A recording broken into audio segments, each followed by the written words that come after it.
Assalamualaikum warahmatullahi wabarakatuh. Sahabat semua, pernahkah kalian bertanya-tanya, mengapa kucing seringkali terlihat begitu istimewa dalam kehidupan kita sehari-hari? Terutama bagi umat muslim, hewan menggemaskan ini tidak hanya menjadi peliharaan, tapi juga punya tempat khusus dalam sejarah Islam. Hari ini, kita akan menyelami dunia yang penuh kelembutan dan kasih sayang, mengungkap mengapa kucing begitu dihormati dan dicintai, terutama oleh sosok panutan kita, Nabi Muhammad Shallallahu Alaihi Wasallam. Mari kita mulai perjalanan menakjubkan ini. Sejak dulu, kucing telah menjadi bagian dari peradaban manusia. Di Mesir kuno, mereka dipuja. Di berbagai belahan dunia, mereka menjadi sahabat para petani untuk mengusir hama. Namun, dalam Islam, status kucing lebih dari sekadar hewan peliharaan atau pembasmi tikus. Mereka adalah simbol kebersihan, kelembutan, dan makhluk yang keberadaannya membawa berkah. Tidak seperti beberapa hewan lain, kucing dianggap suci dan tidak najis. Air liur mereka dianggap suci, sehingga jika seekor kucing minum dari wadah air kita, air itu masih bisa digunakan untuk berwudu. Ini adalah sebuah kehormatan yang luar biasa, yang menunjukkan betapa bersihnya hewan ini di mata ajaran Islam. Dasar dari pandangan ini tentu saja berasal dari teladan terbaik Nabi Muhammad Shallallahu Alaihi Wasallam. Beliau dikenal sebagai pribadi yang sangat penyayang terhadap semua makhluk, tidak terkecuali kucing. Cinta beliau terhadap hewan ini begitu tulus dan mendalam. Dikisahkan bahwa Nabi seringkali membiarkan kucing berkeliaran di rumahnya. Bahkan di dalam masjid, beliau tidak pernah menunjukkan rasa jijik atau mengusir mereka. Sebaliknya, beliau memperlakukan mereka dengan penuh kelembutan. Sikap inilah yang kemudian menjadi contoh bagi seluruh umatnya, mengajarkan kita untuk melihat kucing bukan hanya sebagai hewan, tetapi sebagai makhluk Allah yang berhak mendapatkan kasih sayang. Dan ketika kita berbicara tentang cinta Nabi kepada kucing, ada satu nama yang tidak bisa kita lupakan. Mueza. Ya, Mueza adalah nama kucing kesayangan Nabi Muhammad. Meskipun beberapa ulama menyatakan bahwa riwayat spesifik tentang nama Mueza mungkin tidak memiliki sanad yang kuat, kisah tentang perlakuan istimewa Nabi terhadap kucingnya sangatlah masyhur dan syarat akan pelajaran. Mueza bukan sekadar peliharaan. Ia adalah sahabat setia yang selalu berada di sisi Nabi. Kehadirannya memberikan ketenangan dan kehangatan. Nabi sering mengelus bulu Mueza dengan lembut dan membiarkannya duduk di pangkuannya.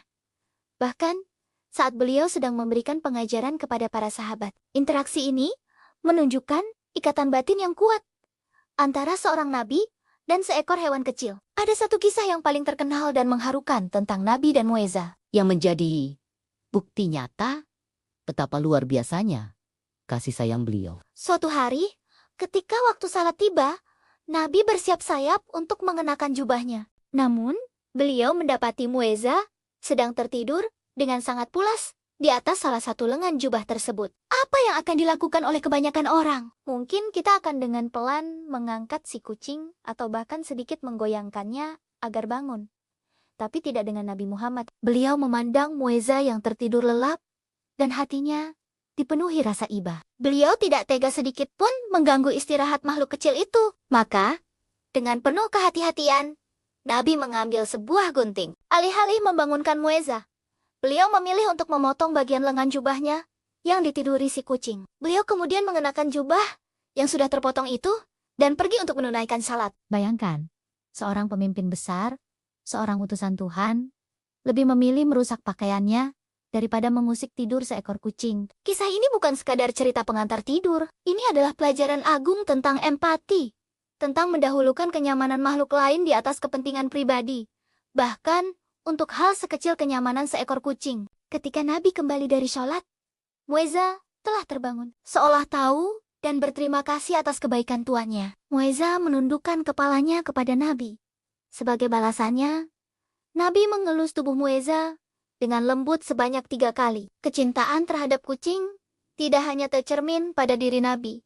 Para sahabat beliau pun meneladani akhlak mulia ini. Salah satu contoh yang paling menonjol adalah seorang sahabat yang namanya sangat kita kenal, Abdurrahman bin Syakhr Ad-Dausi. Mungkin nama itu terdengar asing. Bagaimana jika saya sebut julukannya Abu Hurairah? Ya, Abu Hurairah berarti bapak anak kucing. Julukan ini melekat padanya bukan tanpa alasan. Beliau mendapatkan gelar tersebut langsung dari Nabi Muhammad. Abu Hurairah sangat menyayangi kucing. Kemanapun beliau pergi, beliau seringkali membawa seekor anak kucing kecil di dalam lengan bajunya. Beliau merawatnya, memberinya makan, dan melindunginya. Nabi, yang melihat kelembutan hati sahabatnya ini, kemudian memanggilnya dengan julukan penuh kasih sayang itu. Abu Hurairah begitu bangga dengan julukan tersebut, hingga nama itu lebih terkenal daripada nama aslinya. Ini menunjukkan bahwa menyayangi hewan, khususnya kucing, adalah sebuah sifat terpuji yang diakui dan dihargai dalam Islam. Ajaran Nabi tentang perlakuan baik terhadap hewan tidak berhenti pada kontak-kontak personal saja. Beliau menyampaikannya secara eksplisit dalam banyak hadis. Beliau mengingatkan kita bahwa setiap perbuatan baik kepada makhluk hidup akan mendapatkan pahala. Dalam sebuah hadis riwayat Bukhari dan Muslim, Nabi bersabda bahwa seorang wanita masuk neraka karena seekor kucing. Wanita itu mengurung kucing tersebut tanpa memberinya makan atau minum, dan juga tidak melepaskannya agar bisa mencari makan sendiri. Sebaliknya, dalam hadis lain, diceritakan tentang seorang pendosa yang diampuni dosanya karena memberi minum seekor anjing yang kehausan. Jika berbuat baik kepada anjing saja bisa menghapus dosa, bayangkan pahala yang didapat dari merawat kucing, hewan yang dianggap suci dan tidak najis. Pesan-pesan ini sangat jelas. Islam memerintahkan kita untuk berbelas kasihan. Kucing dengan sifatnya yang manja, bersih, dan tidak mengganggu, menjadi objek yang sempurna untuk melatih rasa kasih sayang kita. Merawat kucing bukan hanya tentang memberi makan dan tempat tinggal. Ini adalah tentang tanggung jawab. Ketika kita memutuskan untuk memelihara seekor kucing, kita berkomitmen untuk menjamin kesejahteraannya. Kita harus memastikan ia sehat, aman, dan bahagia. Ini adalah amanah dari Allah. Dengan berbuat baik kepada mereka, kita tidak hanya menyenangkan hati makhluk kecil ini, tetapi juga sedang menjalankan perintah agama dan meneladani akhlak Rasulullah. Jadi, apa pelajaran utama yang bisa kita petik dari semua ini? Kisah Mu'izah, julukan Abu Hurairah, dan hadis-hadis Nabi, semuanya mengarah pada satu kesimpulan.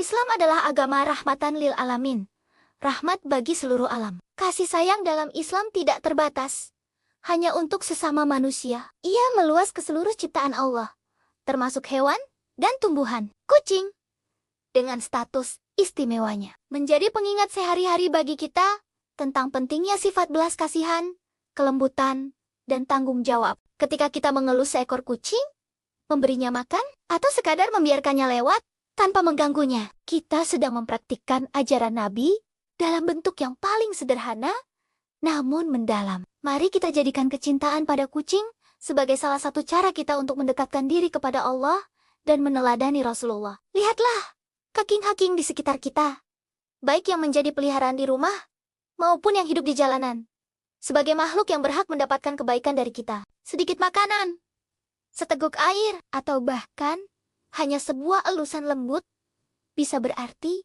sangat besar bagi mereka. Dan insya Allah juga akan menjadi pemberat timbangan amal baik kita di akhirat kelak. Semoga kisah inspiratif ini bisa menambah wawasan dan memperkuat rasa kasih sayang kita kepada semua makhluk ciptaan Allah. Jangan lupa untuk berbagi video ini agar semakin banyak orang yang terinspirasi oleh kelembutan ajaran Islam. Terima kasih sudah menonton. Sampai jumpa di video selanjutnya. Wassalamualaikum warahmatullahi wabarakatuh.